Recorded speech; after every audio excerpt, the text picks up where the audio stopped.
Merci beaucoup à Roméo pour son don sur Tipeee, à la suite duquel il m'a demandé un focus sur un groupe de combiners Autobots. J'ai donc choisi les Protectobots pour l'occasion. Si vous souhaitez vous aussi me demander un sujet de focus tout en aidant financièrement la chaîne, le lien est dans la description. Sur ce, bonne vidéo à tous. Beaucoup de groupes de combiners ont été fabriqués ou créés dans l'unique but d'avoir un avantage sur le champ de bataille pour les Autobots ou les Decepticons, mais ce n'est pas le cas de celui dont nous allons parler aujourd'hui. Un groupe d'Autobots dédié à la protection d'autrui, avant tout, les Protectobots.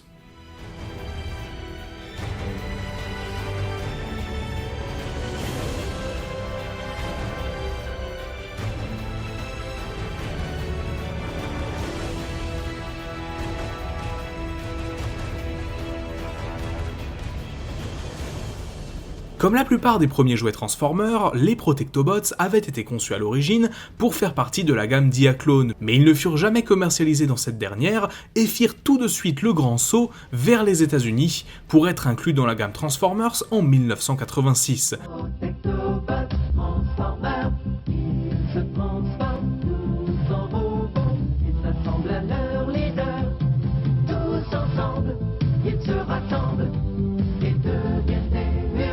Protectobots et Combaticons. L'équipe est constituée de 5 personnages. Hotspot, leur leader, se transformant en camion de pompier, First Aid, une ambulance, Streetwise, une voiture de police, Groove, une moto, de police également, et enfin Blades, un hélicoptère de secours servant d'appui aérien à son groupe. Ces derniers peuvent se combiner pour former Defensor, un combiner axé avant tout sur la protection des humains. Comme tous les combiners que l'on appelle Scramble City, donc c'est-à-dire par exemple aussi les Stunticons ou les Aerial Bots, eh bien ses bras et ses jambes sont interchangeables autour de Hotspot qui forment le torse de Defensor. Dans la série, les Protectobots se sont introduits durant la seconde saison, à la fin de cette dernière. Ils opèrent ici dans leur propre base, en pleine ville, pouvant ainsi venir en aide dès que le devoir les appelle.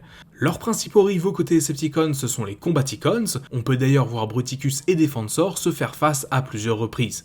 De retour dans la troisième saison, les Protectobots continuèrent de remplir leur rôle, même s'ils opéraient désormais aux côtés des autres Autobots, sous le commandement de Rodimus Prime. Un épisode verra First Aid quitter le groupe, se jugeant trop pacifique pour une guerre comme la leur, ayant peur d'handicaper son groupe à cause de cela. Hotspot parviendra heureusement à le faire revenir parmi les siens. Après la fin de la G1 aux États-Unis, c'est au Japon que les Protectobots continuèrent d'apparaître, notamment dans la série Transformers Headmasters. Dans les comics Marvel, les Protectobots se sont créés en même temps que les Aerial Bots d'après une vision de Buster Witwicky. Lors de leur première mission, ces derniers se retrouvent à combattre les Decepticons dans un monde virtuel. Rien que ça. Ils sont par la suite envoyés traquer Blaster et Goldbug par Grimlock, qui les considère comme des traîtres alors qu'ils se sont fait capturer par des humains. Ne discutant pas trop la bêtise de Grimlock, les Protectobots se lancèrent à la recherche des deux traîtres entre guillemets, sauvant Blaster des mains des Combaticons dans un premier temps, ils se feront ensuite sauver par ce dernier. Après la fin de la première génération, les Protectobots furent de nouveau commercialisés en 1991 et furent pendant un temps envisagés pour la gamme Génération 2 en 1993 avant que leur nouvelle figurine soit annulée. Cependant, ils apparurent par-ci par-là dans les comics G2 de chez Marvel, sans faire grand chose de fou, ils semblent même s'être séparés au passage. Les Protectobots se sont alors dispersés, apparaissant ci et là. Streetwise, de son côté par exemple, gère une équipe d'Autobots qui n'a rien à voir avec les Protectobots. Le seul événement notable de cette continuité est lorsque Hotspot se sacrifie pour empêcher l'organisation Cobra de l'univers G.I. Joe de le capturer. Après la Bystera, les Protectobots revinrent quelque peu sur le devant de la scène, même si c'est principalement dans les comics que ces derniers eurent des rôles un minimum importants. Typiquement, dans les comics Dreamwave, le groupe était à la base neutre, mais les Protectobots se retrouvèrent obligés de combattre Devastator. Ce dernier est battu, mais c'est une victoire en demi-teinte, la bataille entre les deux combiners ayant fait beaucoup de dégâts évitables. Hotspot ne voudra pas que l'équipe se recombine en Defensor afin d'éviter tout nouveau dégât inutile, choix qui leur sera fatal lorsqu'un groupe de Decepticons les attaque et qui les fait prisonniers. Contre toute attente, les Protectobots existent bel et bien dans la continuité des films. En effet, ici, le nom Protectobots est le nom donné aux drones Autobots apparaissant dans le jeu vidéo Transformers Revenge of the Fallen.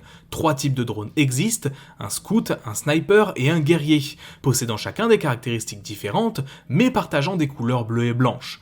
D'après les artistes ayant créé ces designs, ils sont respectivement basés sur Streetwise, Blades et Hotspot de la G1. On reverra certains de ces drones dans le jeu vidéo adapté de Transformers Dark of the Moon au passage. Une autre version assez surprenante des Protectobots est leur version de Transformers Animated. S'ils n'apparaissent pas directement dans la série, le livre The Allspark Almanac nous détaille leur histoire, ma foi assez surprenante. Dans cette continuité, les Protectobots étaient la faction dirigeant la planète Cybertron avant les Autobots, ayant renversé les gardiens de la planète via un coup d'état.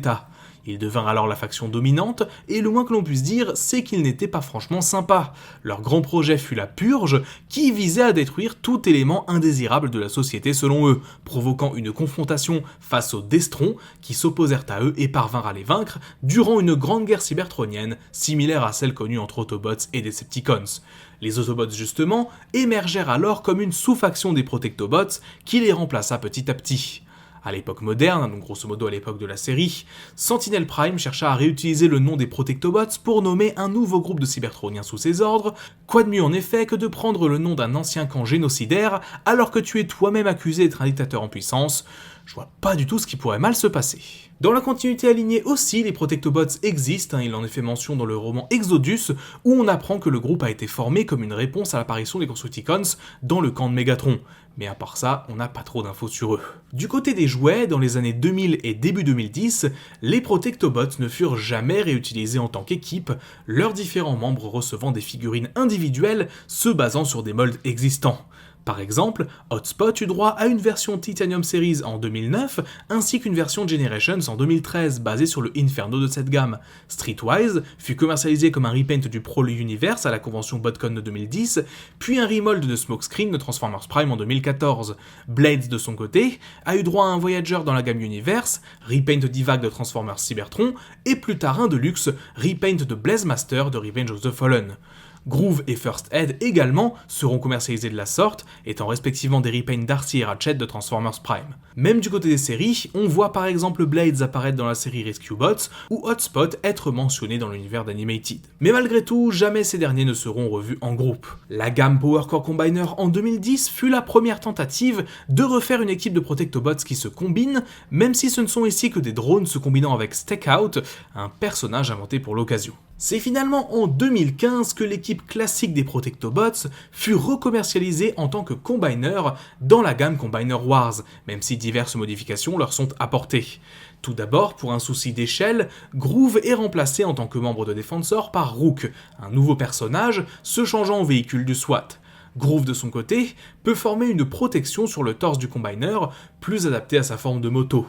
Une version deluxe du perso fut commercialisée plus tard, au cas où les fans souhaiteraient quand même refaire un Defensor purement G1. À cette nouvelle équipe s'ajoutera Medix, en référence à la série Rescue Bots. Et justement, c'est à ce moment-là que dans les comics IDW, le groupe va être de nouveau remis un petit peu en avant. Dans ces comics, le groupe d'Autobots s'appelait ironiquement Protectobots, car chargé de protéger Mirage, se retrouve au milieu d'un combat entre Superion et Devastator. Starscream, ayant besoin d'un combiner et parce que c'est Starscream, les expose à l'Enigma of Combination, les forçant à se combiner et à combattre donc Devastator. De retour ensuite sur le Lost Light, dont ils sont originaires, désormais sous l'emprise de Getaway, les Protectobots sont mis sous Stase et Atomizer se voient forcés de tuer Rook afin d'éviter que les Protectobots ne puissent se combiner à nouveau. Que cela ne tienne, avec l'aide de Riptide, les Protectobots trouvent le corps d'Ambulon qui se transformait en jambe.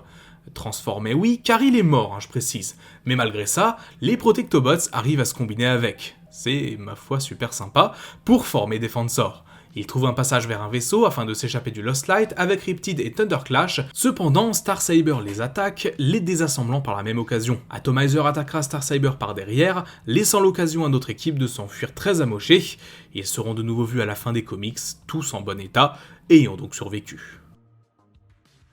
Les Protectobots, c'est quasiment les Rescue Bots avant les Rescue Bots. Si cette équipe de Combiner a été mise en avant dans la G1, depuis c'est un petit peu la tristesse, car même dans les comics, ils n'ont finalement jamais été vraiment exploités à leur plein potentiel, dans un média grand public, au contraire des autres équipes de l'époque, comme les Combaticons ou les Stunticons. Peut-être qu'à l'avenir ils feront un gros comeback, mais en attendant, ils restent un groupe de personnages particulièrement sous-cotés de l'univers Transformer. Merci beaucoup d'avoir regardé cette vidéo, j'espère qu'elle vous aura plu. Si vous l'avez aimé, n'hésitez pas à laisser un petit pouce bleu et à me dire en commentaire ce que vous en avez pensé. C'est peu, mais ça aide beaucoup. Si ce n'est pas encore fait, abonnez-vous pour ne pas rater les futures vidéos, et si vous pouvez vous le permettre, passez faire un petit tour du côté de Tipeee, où vous pouvez du coup me laisser un don pour voir les prochains focus en avance, ou même demander le vôtre éventuellement. Sur ce, c'est tout pour moi, c'était Magnus, on se dit à très vite. Bye tout le monde.